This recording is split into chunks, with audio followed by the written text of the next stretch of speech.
Good evening, everyone, and very warm welcome to those joining us in person here today and online as well.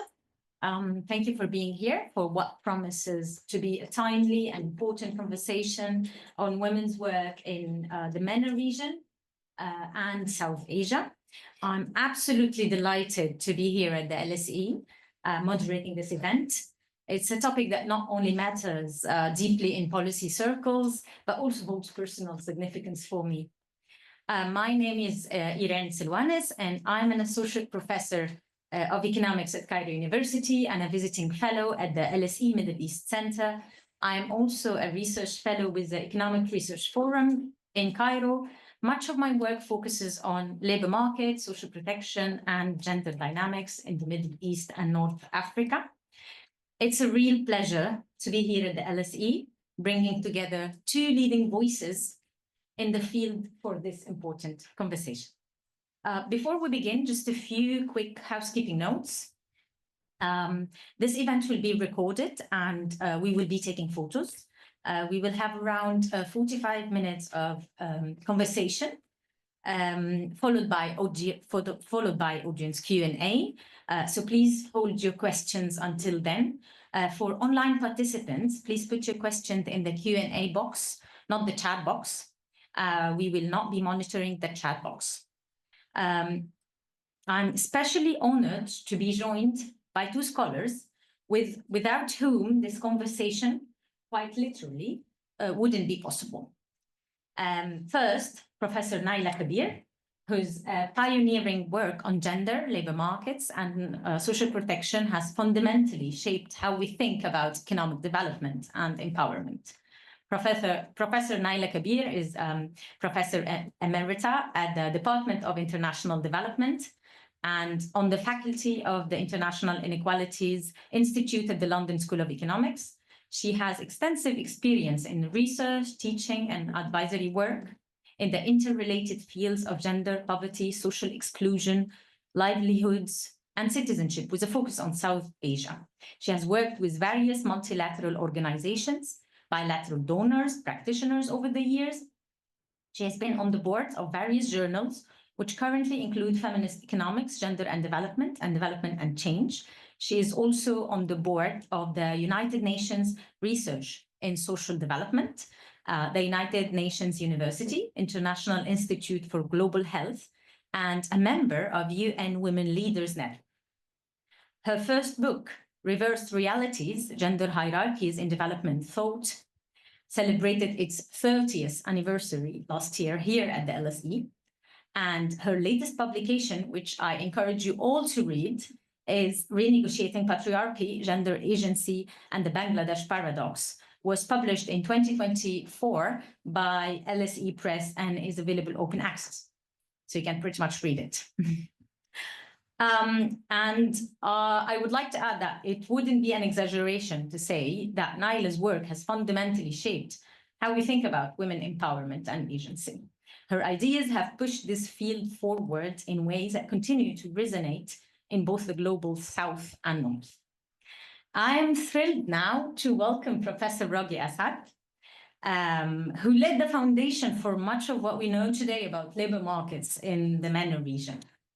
Professor Ragui Assaad is a Freeman Chair in International Economic Policy at the Humphrey School of Public Affairs at the University of Minnesota. He is a research fellow at the Economic Research Forum in Cairo, Egypt. Professor Assaad's research focus on labor markets and human development in the Arab world, with a focus on youth and gender issues as they relate to education, transition from school to work, labor force participation, job creation, poverty, informality, migration, and family formation.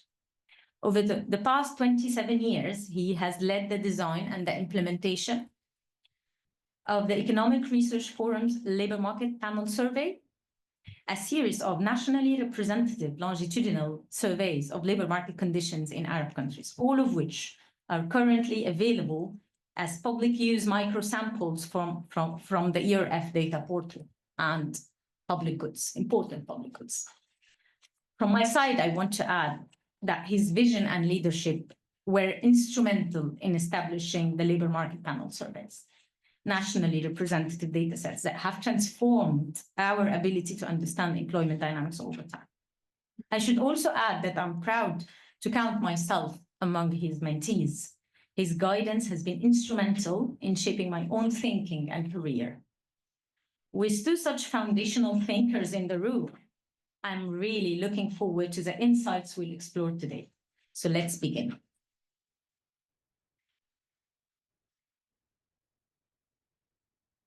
Now, when your 2019 report on women's access to market opportunities in South Asia and the Middle East and North Africa was published, both regions had some of the lowest female labor force participation rates globally. And in some countries, that participation has even declined even further since then. So the central question for our discussion today is this: why has women's labor force participation remained so low in these regions? And more worryingly, why has it declined in some countries in recent years? And has there been any exceptions to that? And to what extent can these patterns be explained by shifts in the underlying social, economic, and institutional structures that shape women's choices and constraints? At the same time, we have seen positive exceptions. One country where women's labor force participation has increased. What drove those improvements and what lessons can we draw from them? So let's start with what we know about patterns and trends of participation in relation to patterns of education and income. And Professor Naila. Okay. I think very recently, let's say not that recent, like the paper's not finished yet, so it's very, very recent. I've been looking at labor force statistics from the ILO, and it is very striking when we look at not just labor force participation, but difficulties of finding work, the kinds of work you end up doing, the returns to work. South Asia and MENA recur again and again as having the largest gender gaps. And for that, I think, given that they have, slightly different economic trajectories, different political histories, one explanation has to be the power of cultural norms, the power of patriarchy and what it implies in terms of women's labor force participation. And one of the reasons we did that workshop, the report that you mentioned, is precisely to bring together these two regions that have so little in common in many ways and so much in common. So I think, speaking for South Asia, what has been very extraordinary is, yes, it remains, the gender gap. And the fact that male labor force participation has always been high, 70%, 80%, means it's not just about the dearth of employment. It's about the gendered implications of patterns of employment. But here I think what Irene has pointed out is there are these exceptions. And one of the exceptions that intrigues me is that India, which has one of the fastest growing growth rates in the world, not only continues to have very low levels of labor force participation, but labor force participation is declining. So today in the South Asia context, after Afghanistan, and we know that Afghanistan has unique problems, after Afghanistan and Pakistan, India has the lowest female labor force participation in South Asia. In the meanwhile, Bangladesh's labor force participation has been rising, but what we have to bear in mind is this labor force participation is largely home-based income generation, right? But what we also have to ask ourselves, why did the same mechanism not also happen in India? If it is possible to generate jobs for women at home, why? And Ashwani Deshpande and I have done a comparison of India and Bangladesh, find using the most rigorous kind of questions to really dig out, the invisible aspects of women's labor force participation. India, West Bengal still has lower rates of labor force participation than Bangladesh. So that remains a puzzle, one of the puzzles that we're talking about. Yeah. And I can talk a little bit about data, but I think Pakistan has remained fairly low, flat, very flat. I think Nepal and India, Nepal and Sri Lanka have always been a little ahead. There's always been much higher. So economic growth matters, all of that matters, but culture matters. We'll come to that. Yeah. Exactly. I want to hear more about the MENA region. Sure. Thank you first, Irene, for this wonderful introduction and getting this whole event organized. So I think we all know that norms and patriarchy play a very important role in why labor force participation is as low as it is. It does not, however, explain the flat trend and the stagnation. And here we really have to go in different directions, try to understand what is it about these two regions where we have stagnant or declining participation rates. And in MENA, it's known as the MENA paradox, although we will deconstruct that word paradox. And it's because if you look at just the static relationship between participation and education, that at a certain level of education, participation in MENA shoots up.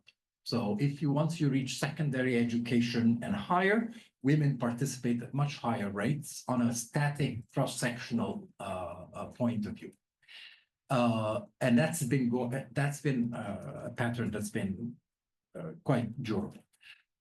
But at the same time, we know that education rates have increased tremendously for women in MENA. In fact, the gender gap in many MENA countries has reversed in favor of women.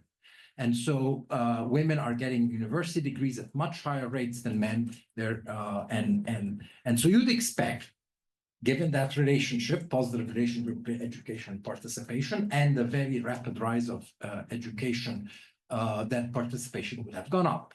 And that's where the MENA paradox is. It's not so much that it hasn't followed the patterns of the West, et cetera, with increases in education and participation. So what's happening is that the stagnation of participation rates in MENA is really a weakening of that relationship between labor force participation and education over time. And why is that relationship weakening over time is a complicated story. It is a combination of all kinds of structures of barriers and constraints having to do with norms and having to do with, but it also is an economic story about structures of economies and how they have developed over time in ways that have discouraged educated women from participating. So I think this is really where we want to take the conversation, because it's not just about levels, it's about the puzzles are in the trends as well. Yeah. So, may I add something on the education and labor force participation? One of the interesting things about India is, you're talking about kind of a linear relationship between education. In India, it's a J shape. So you have the highest rate of labor force participation amongst the least educated women. It goes down as education goes up, and then it lifts up again for post-secondary education. Interestingly, income, labor force participation goes down. The better off you are, the less likely you are to work. But the better off you are, if you have education, then you're more likely to work.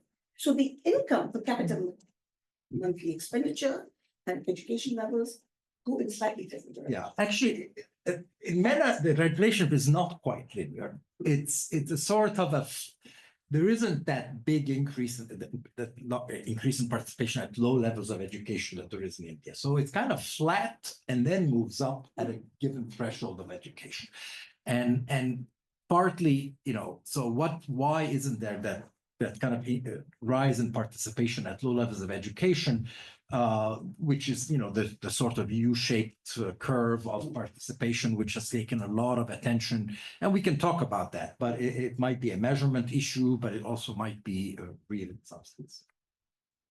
So I want to delve into why is this relationship between education or in the MENA region, let's start with the MENA region, weakening? Like, why is the relationship between education and labor force participation is weakening? And let's start perhaps with the structure of constraints.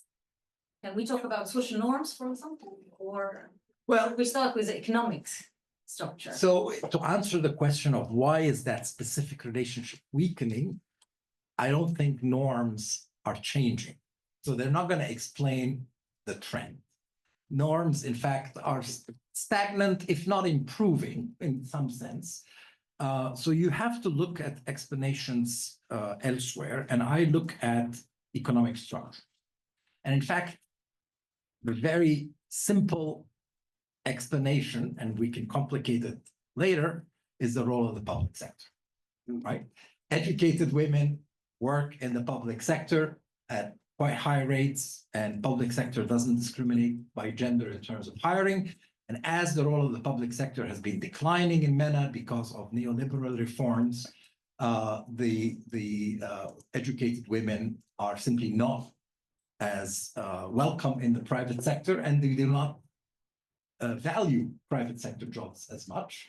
And therefore, especially once they get married, they leave the private sector, whereas they don't in the public sector. So this is the simple explanation for why educated women's participation is declining, is because public sector jobs are declining in many countries. And in fact, in the countries where public sector jobs have not been declining, like Algeria, for example, which still has enough oil resources to fund the large public sector, we don't see women's participation rates decline, at least educated.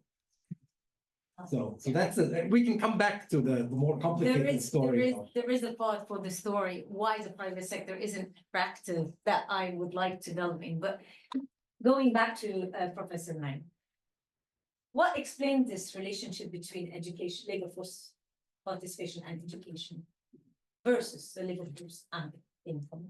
And what is the structural constraints that dictate this relationship? Well, what you also have to realize is that, so I did a paper quite recently on Bangladesh, and I tried to make a distinction between what an economist would see as the map of opportunities that you have because of your education, your assets, the objective indicators. And that maps out your opportunity set. But there is another map, which is about what is suitable work for women, right? And what really matters is the map that decides what is suitable work for women. Now, if you are poor, you have no choice. You do whatever you can, wherever you can, you go as far as you have to. As you get educated, the fact is we did not have such an important public sector as you've had in the MENA region. And we certainly didn't have this Nasser heritage, a legacy of applying, equal opportunities for men and women if they had a certain amount of education. We've never had that. The public sector is shrinking in all these countries. Where the growth is taking place is in exactly the kinds of jobs that men are equipped for, IT, skilled, etc. And it's being accompanied by mechanization of the kinds of jobs that women did. So what we're seeing is that highly educated women are still able to get perhaps decent, suitable jobs in the place. But if you have a little bit of education, you care about your status, you are not going to get the kind of jobs that are available to you, right? So the divergence between your educational level and the kinds of jobs you can get are mediated by what is considered suitable jobs. Interestingly, Indian economists have talked a lot about rural mechanization, and so that has meant that a lot of very poor women are dropping out of the labor market because their jobs are being mechanized. But our study in West Bengal tells us that there's another invisible substitution going on. So you're used to sew quilts and you sell them locally. Now you can buy ready-made quilts at half the price. You used to roll beeries at home. Now you can buy cheap cigarettes. So all the time, the kinds of jobs that women were able to do are not just being mechanized, but they're being substituted for by other alternatives.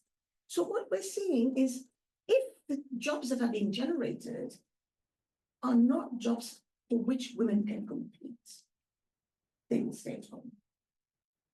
Where Bangladesh differs is it offered widespread microfinance. And the microfinance, whether it was used by men or women, nevertheless offered women economic opportunities. And B, Indian manufacturing is characterized by something called the missing middle, right? They had very tough regulations, very hard to hire and fire people. So you have a large scale at the top, and then you have lots of informal jobs. You don't have what we have in Bangladesh, which is a labor-intensive, export-oriented industry, which has favored women. Women are losing those jobs because they're being automated and so on. But I think the picture has diverged because, so interestingly, I have to go back to this cultural issue, is that women who take microfinance in Bangladesh, they will use it for cattle, they will use it for livestock, they will use it for a range of things. But we came across in West Bengal, certain women will never raise poultry because it goes against caste norms. So this is a big difference between India and Bangladesh. We don't have caste. Pakistan has something called caste-like formations, not strictly caste, but caste-like, which is slightly more flexible. Bangladesh just was too far away, as you know from my book, for caste to take root. So status matters, but caste does not. So I think there's that kind of story about the suitability of the jobs that are being generated. And as the public sector shrinks, those highly suitable jobs that did hire women, men can migrate long distances, women find it harder. So you see this divergence, yes. And I think we are shifting towards a cultural situation.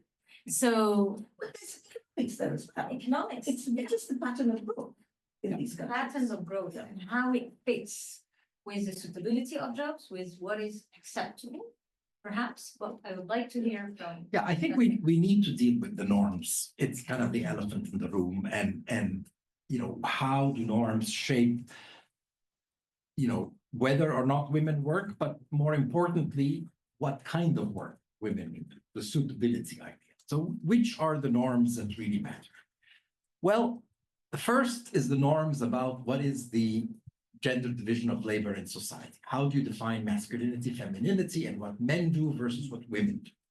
And the norm of the model of the male breadwinner, female homemaker, it's a really important norm that kind of defines the division of labor in the household. And so even if a woman works, that's not her primary role. Her primary role is to be the homemaker, take care of her family, do the unpaid care work. And in fact, we see that in very lopsided responsibility for unpaid care work in the household, more lopsided in these two regions than anywhere else in the world. So that the idea is that if the work interferes in any way with the woman's homemaker role to be the good mother, the good wife, then the work that doesn't, then she shouldn't do the work. And while very poor women often are forced to go out and earn the income, in the Middle East often this is the male's responsibility. He's the one who needs to go out and so I think that this basically then shapes the kind of jobs. Question. Yeah. Right? So if you're very poor, supposing the male cannot earn enough to look after the family. Then you do very stigmatized jobs in secret, where you don't tell anybody, you don't tell your neighbors that you're going out to clean other people's homes. Yeah. You don't tell enumerators in a survey that you do that. So there is an under measurement of a lot of these highly stigmatized jobs.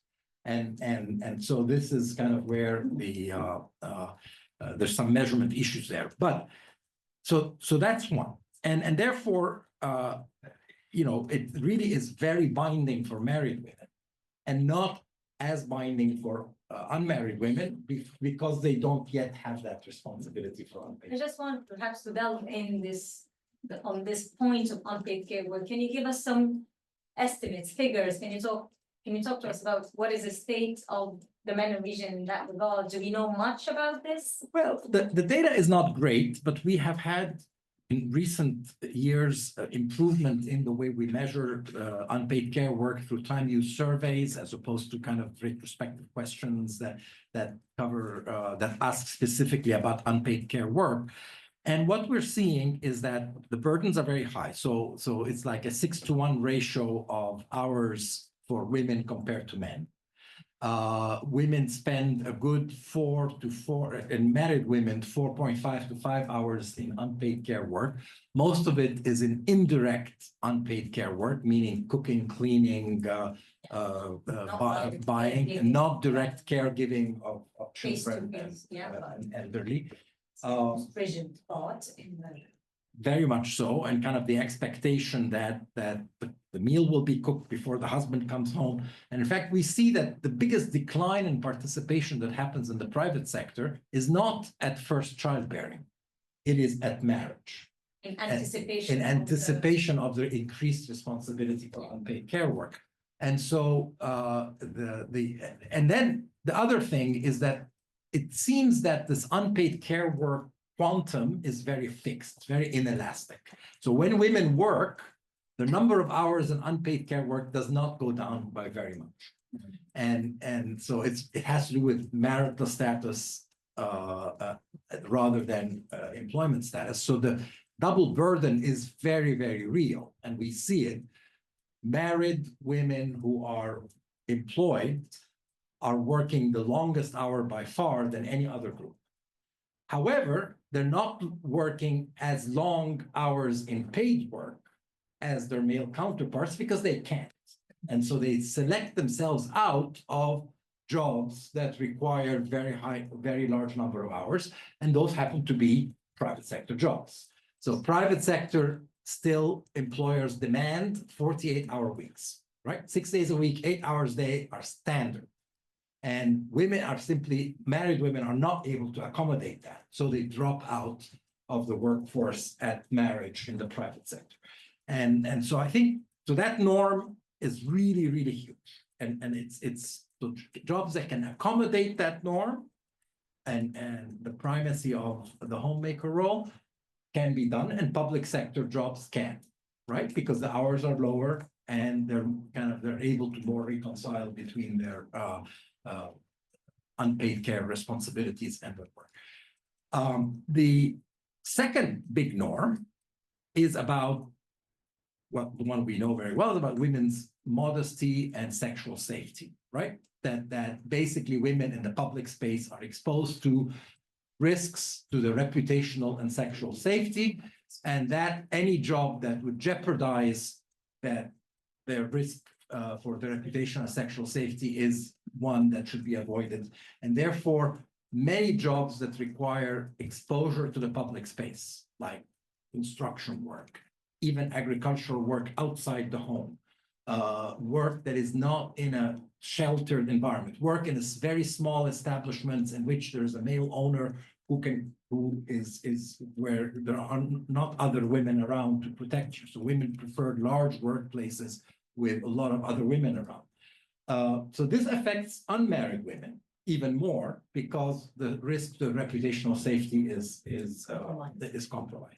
And so I think these two norms are ones that are really important and define what is suitable work. So what is the proprietary work that work is. But it's not just about women not liking work jobs that don't conform to these what we call reservation working conditions, right? Minimum working conditions that are necessary for women to be able to accept, to be able to work outside the home. And it is their gatekeepers that define that, right? So it's more about not just their husbands and their fathers and their brothers, but also their neighbors and all the social environment that is defining what is suitable and what is. So back to South Asia. I would like to go back to this norms, to this idea of norms. I read in your book that there is a capacity to kind of mitigate the norms. Could you reflect on how women in these contexts have navigated or even redefined these norms, especially in ways that opened up space for intergenerational labor market participation, like the case in Bangladesh, and the opposite case, where they couldn't? Well, I'm very glad you brought up my book, which is the one that you should all download, and it's free. But also, it is a labor of love. It took me, 2 years, but it was very important to me because when we speak about norms, one of the things that has characterized this belt of classic patriarchy is a culture of son preference, right? And in South Asia, it took the form of girls dying in much larger numbers than boys. And what has happened in Bangladesh is that we have moved away from the culture of son preference to not of daughter preference, but of relative indifference. And it's partly to do with this renegotiation of patriarchy. It's partly to do with the fact that parents now feel they can rely on their daughters to look after them in their old age more than they can rely on their sons. And that's to do with access to income generating activities. They cannot rely on their sons because sons can go far away. And sons are much more centered on their wives and their children and so on. Daughters can't go that far away, and mothers now make sure that they don't marry too far away. Added to that is the ability of women to have found work for themselves. And if you have to ask yourself, so a lot of people, the book is called Renegotiating Patriarchy. And a lot of people said, well, especially in Bangladesh, why is it overturning patriarchy, confronting patriarchy, transform? Excuse me, in a highly patriarchal society where you don't want to lose the support of your family and your kin, you do it in a very, I call it, it's not just soft power, it's quiet power.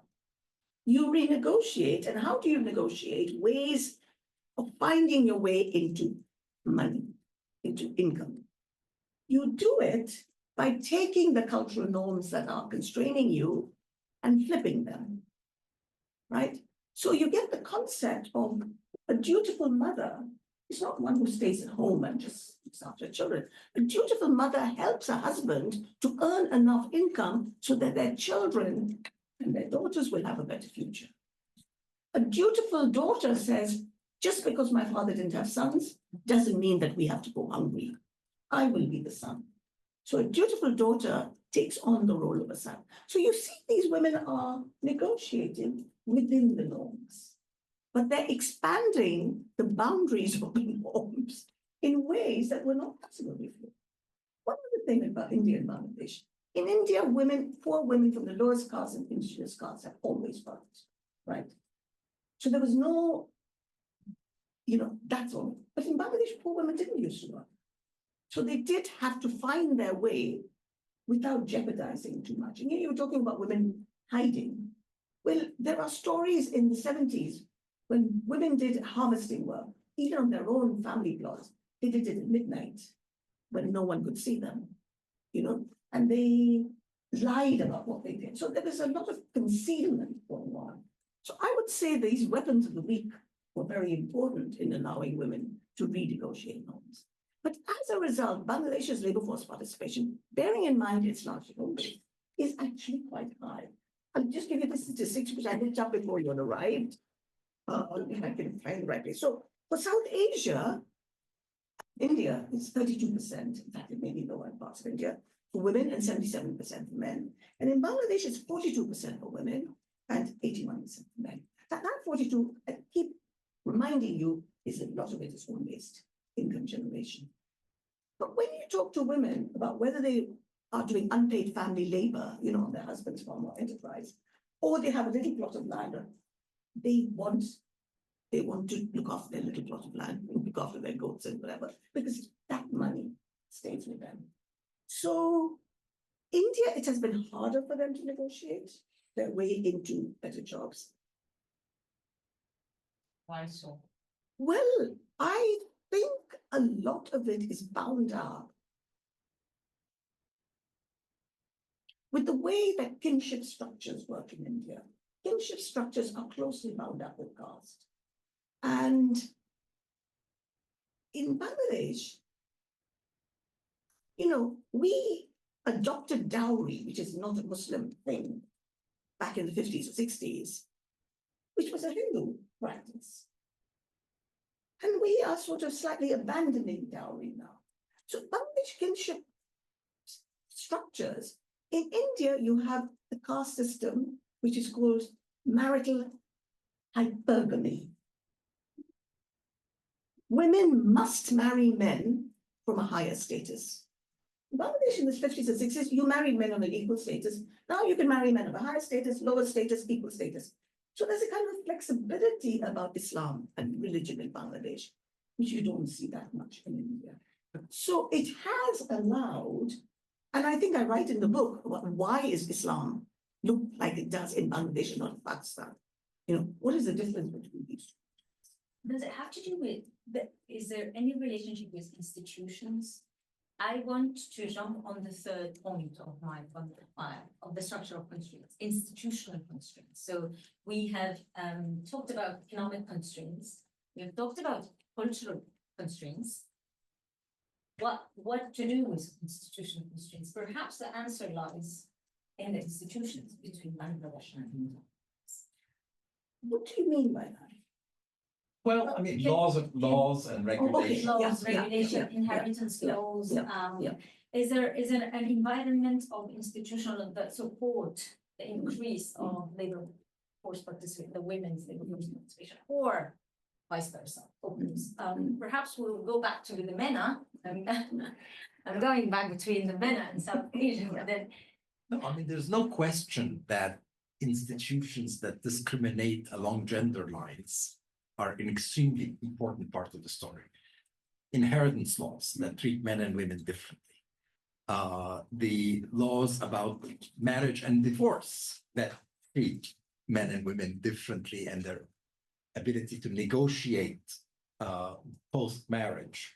And in fact, the asymmetric rights of men and women for divorce have created a tremendous amount of constraint on women in their ability to kind of not in their having to fulfill that homemaker role and that unpaid care work. In fact, there's a very good paper that just got published about the very slight change in divorce laws in Egypt, where the khul reform was adopted. Khul is essentially a little window that was found in the Muslim jurisprudence that allows women to ask for no-fault divorce if she gives up her right to the bride price and her right for alimony. And the paper, very good economic analysis done with the most sophisticated causal inference techniques, shows that just the ability to have that threat, to be able to leave a marriage, provided huge bargaining power, increasing bargaining power for women that improved the situation of their kids, as well as their own ability to work, etc. So very slight changes in divorce laws had very important implications for labor markets and human development. And so you can imagine kind of asymmetric marriage and divorce laws can really have an important effect. And that's almost never mentioned of course, because it's a very difficult thing to address now, of course, then labor laws and social protection laws and institutions also are unequal along gender lines. So for instance, there are all kinds of laws that restrict women's work in certain times of day, in certain industries, that mandate employers to provide benefits to women that they don't provide, that, for instance, like maternity benefits or childcare benefits that basically increase the cost to employers of hiring women, and so they avoid hiring women. And at the same time, the social insurance laws, for example, where a man their social insurance covers their survivor benefits to their wives and their children, but not a woman symmetrically. So there are all kinds of asymmetries in laws and regulations that have implications for women's participation. And these laws are simply codifications of the norms that we talked about earlier.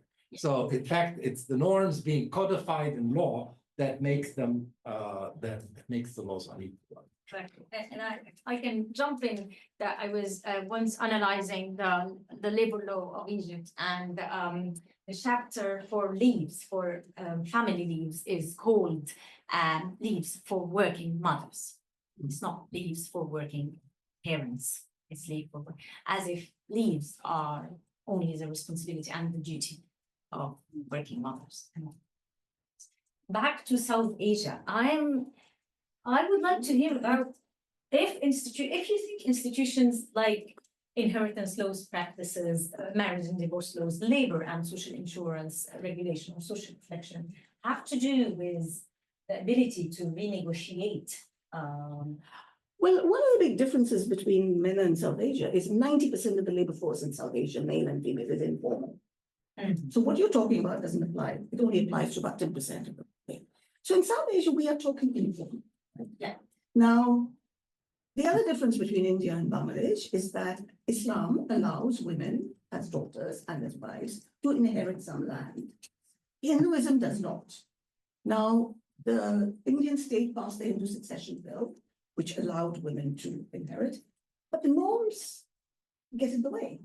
In fact, I remember Monica Dasgupta writing in the 1987, if any woman in Punjab tried to claim under the Hindu succession her right to land, she was in danger of being murdered, right? Now, interestingly, in Bangladesh, that Islamic provision, I think I overlooked. So when I did my PhD research in 1979 in a village, I collected data on did you inherit land? Many more women inherited land or owned land than I had. I was so used to the fact that women did not have any land that I ignored my own evidence.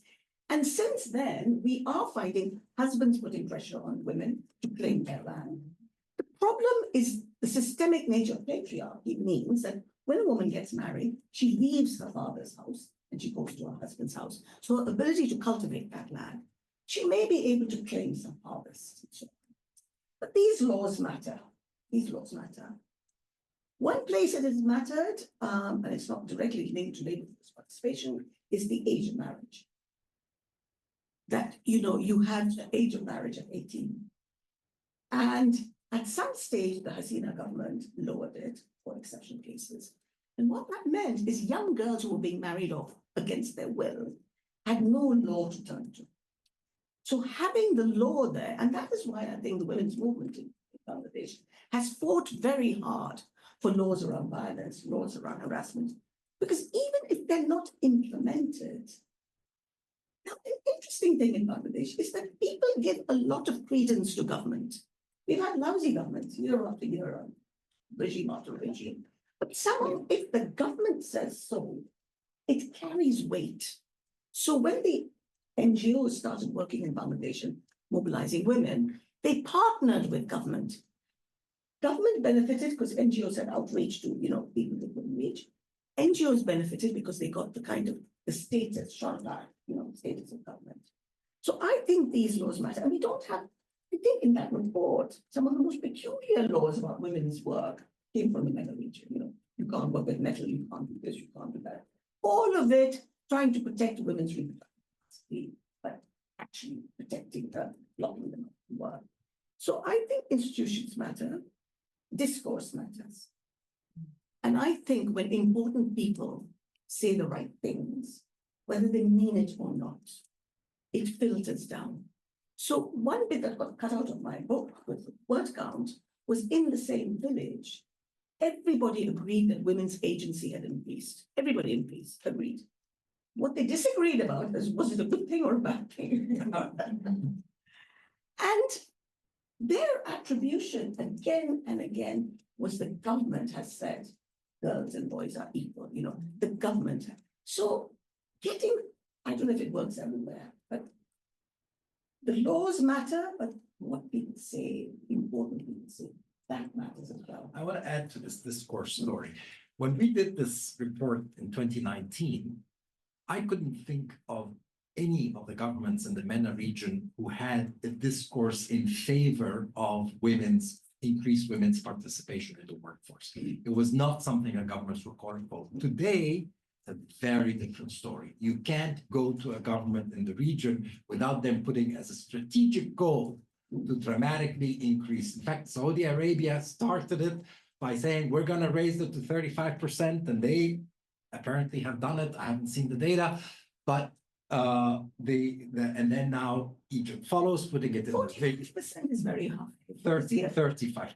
It's high. They claim, but it's mostly public sector work. So, you know, they can do that. You can decree that the public sector will hire. In fact, they have also imposed quotas on the private sector to hire women to increase that number. But in Egypt, Vision 2030 document, which is a strategic document, initially put 35% by 2030 for women. In fact, it's now 16%. And then they put it down to 24%. And I suspect we're going to go down even further. But at least there is discourse to try. Jordan, when you ask the government what is the first priority when it comes to labor market, raising women's participation. So the discourse has changed. Why? Well, I think it's partly that they want the outside world is telling them you are the lowest in the world. You have to do something about it. And shaming, I think, works. Yeah.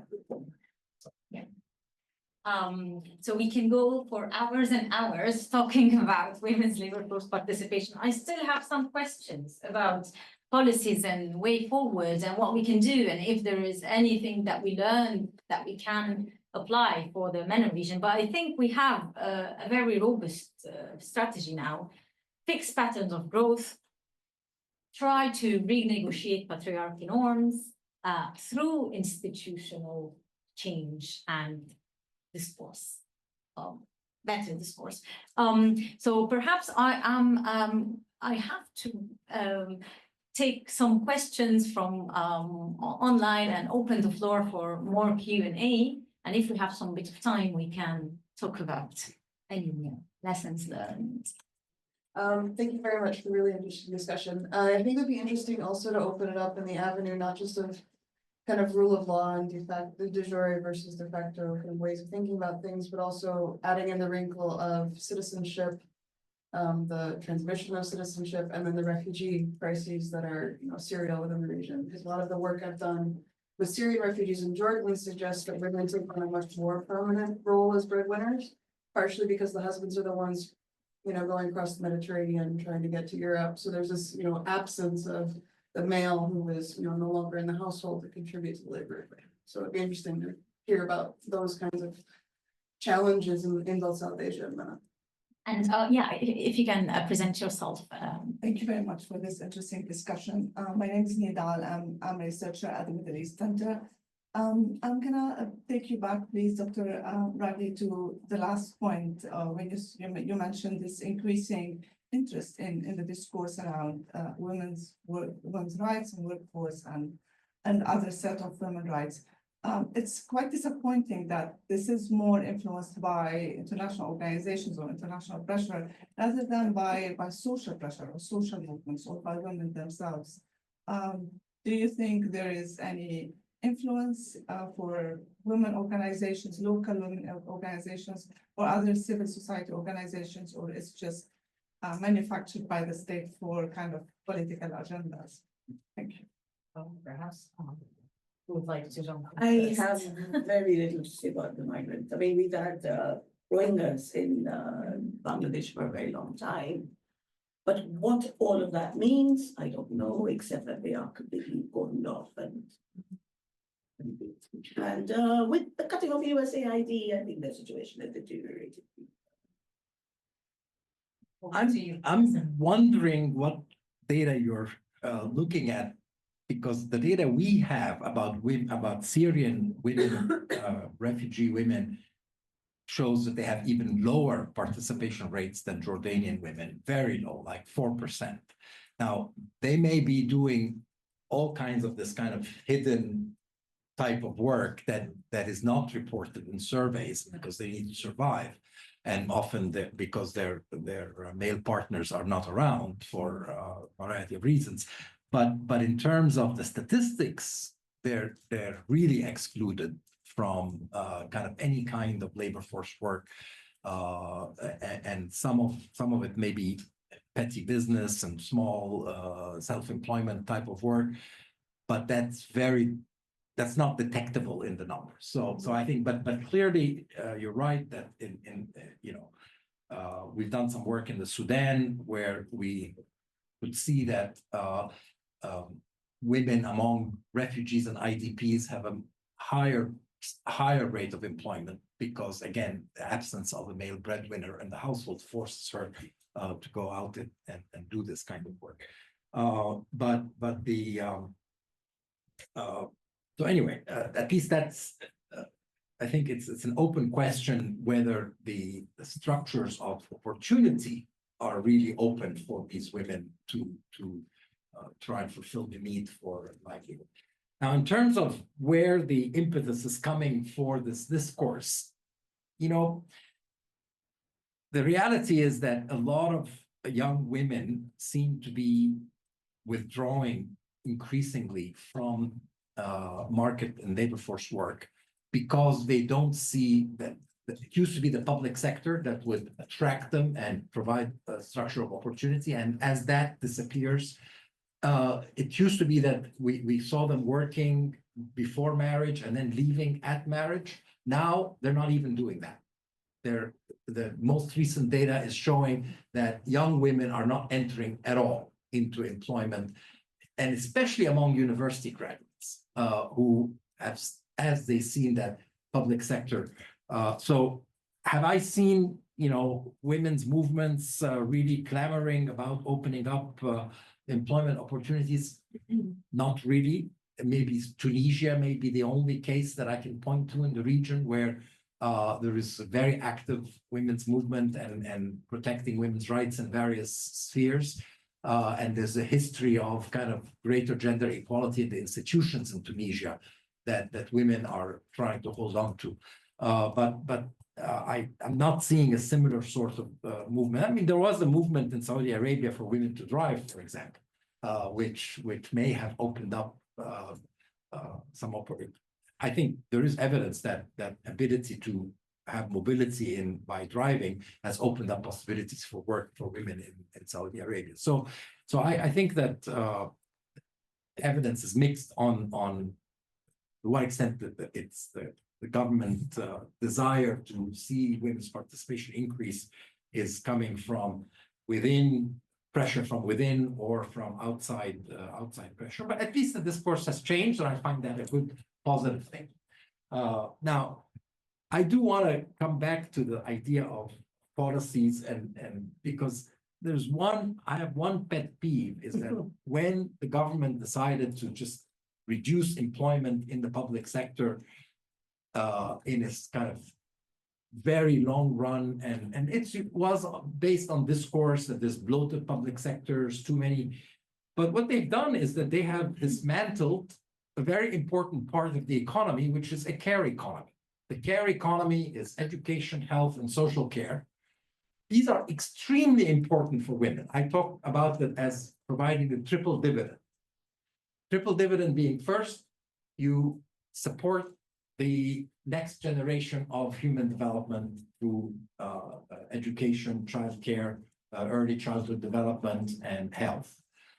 Human capital investments really important for the economy, and the social infrastructure that is necessary to make those investments.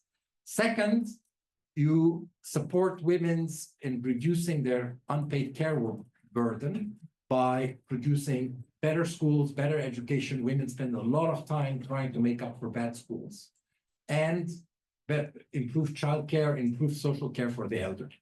So if you invest in the care economy, you really do reduce the unpaid care work burden quite significantly. And third, it is the part of the economy that's most likely to hire women in large numbers. Very high rates of female employment in the care economy, unparalleled anywhere else in the economy.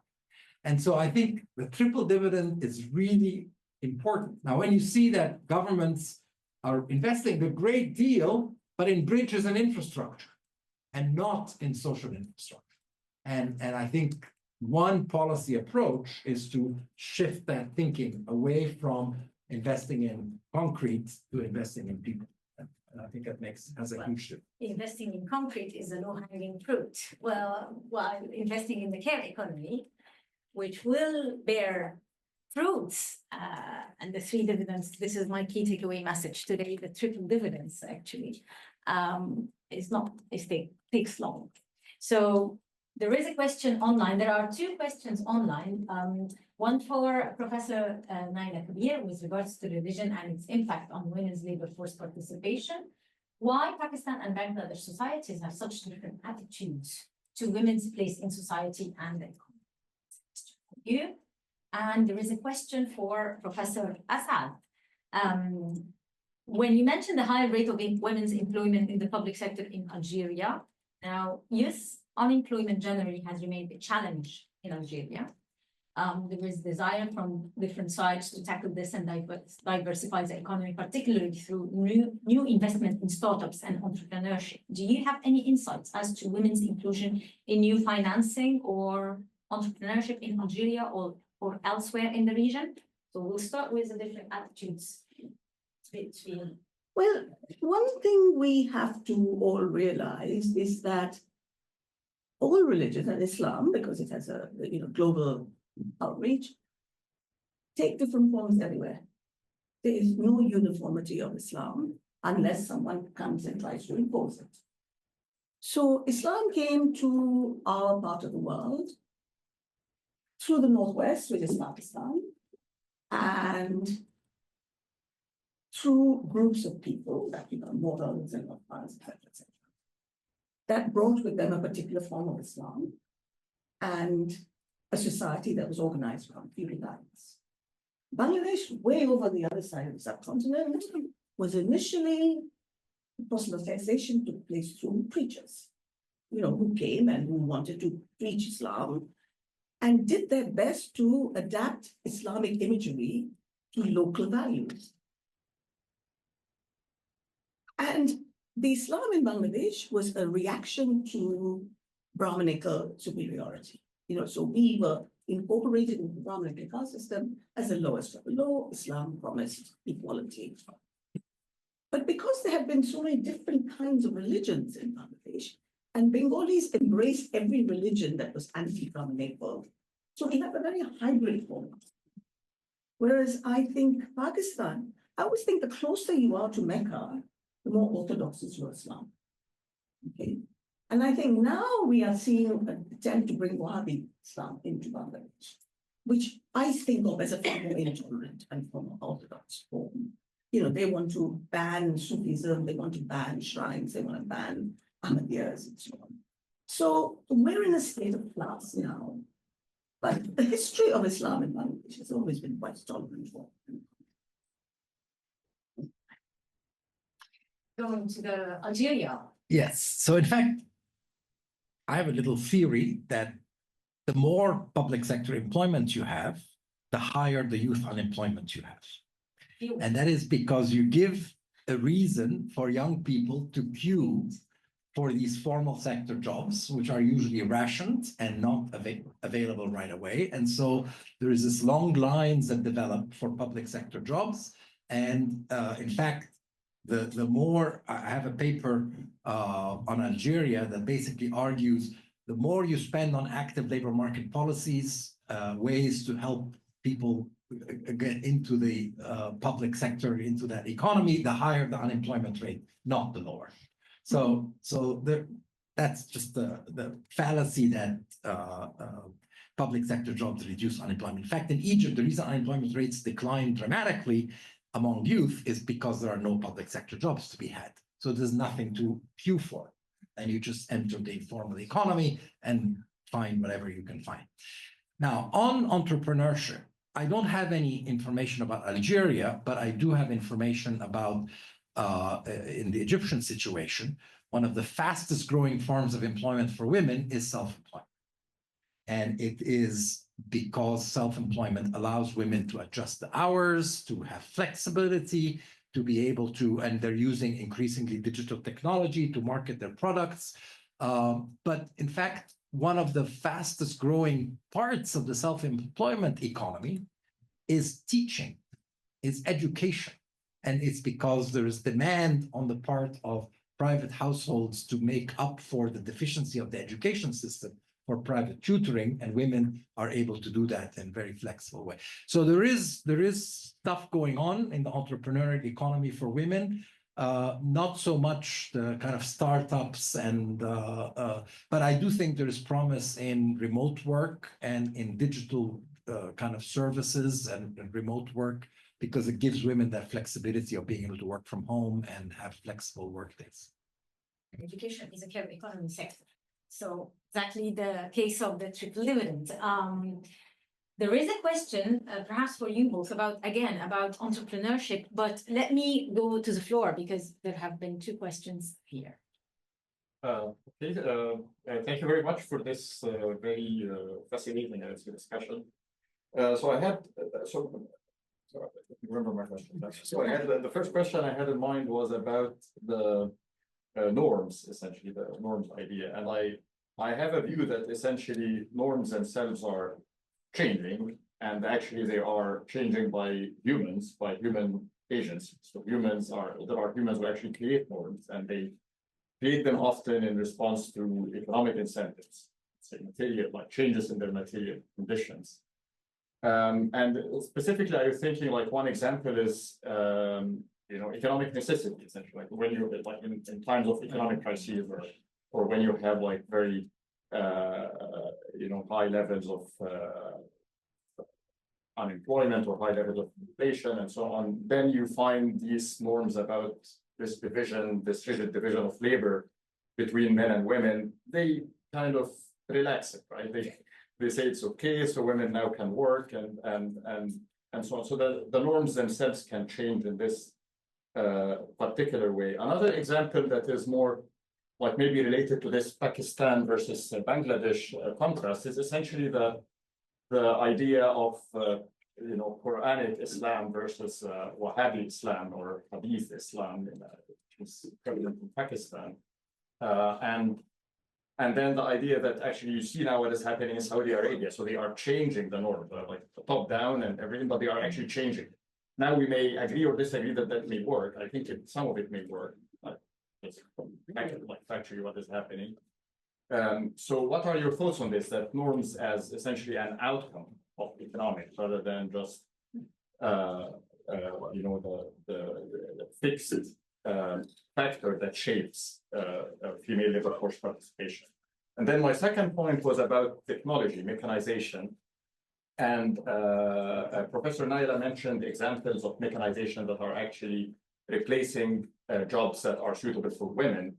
But historically, that was not always the case. So there were mechanization cases that actually replaced jobs with men, and the traditional mechanization was actually like this. So it's exactly pro-women in a sense.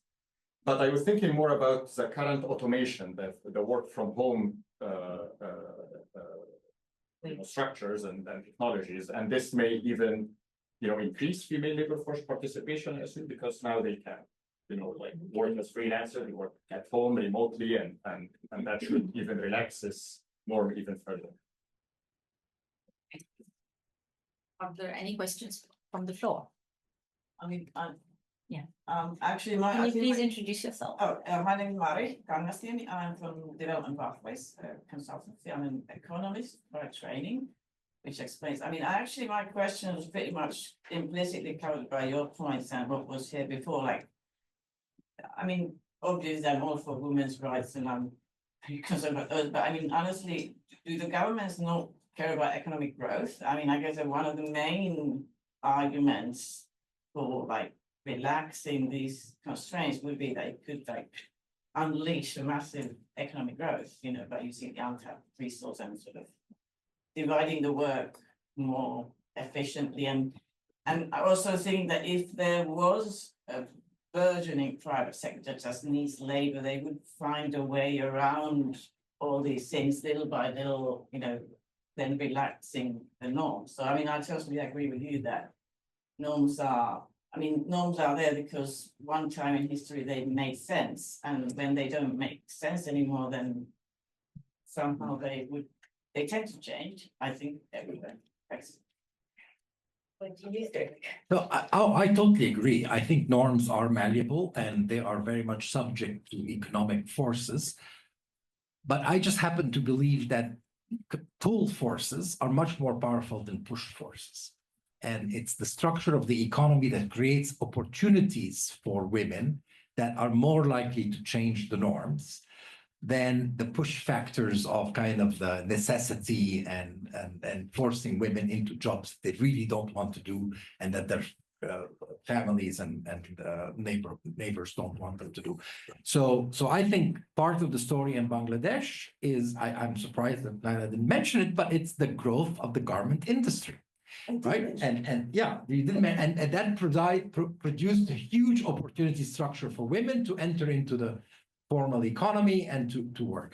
That hasn't happened in MENA, and it hasn't happened in MENA because of oil and oil-related revenues and remittances and rents that have created an economic structure that has discriminated against the kind of tradable exports that we're talking about that provide opportunities for women, and discriminated in favor of male-dominated sectors like construction and transport and things like that. So economic structures play a very important role, but often in a way that reinforces norms versus in a way that destabilizes. And I think that's, so I really think that's a very important point, that yes, norms are malleable, but economic structures have to push in the right directions to make sure that the norms are changing. And they change at the margin. They don't change in a dramatic way in which they kind of get dissolved, but it's at the margin when there are incentives for women to enter into jobs. So I'm hoping that this remote work kind of wave that might come and the digital economy, we wrote a report together about the growth of female employment in jobs relating to ICT. And it's explosive. It's very small base still, but it's growing at 10% per annum in the private sector for women, double the rate of growth for men. So this is an opportunity structure which is pulling women in. Now, not all of it is remote jobs, but I think remote jobs will make that possibility much more also real for women.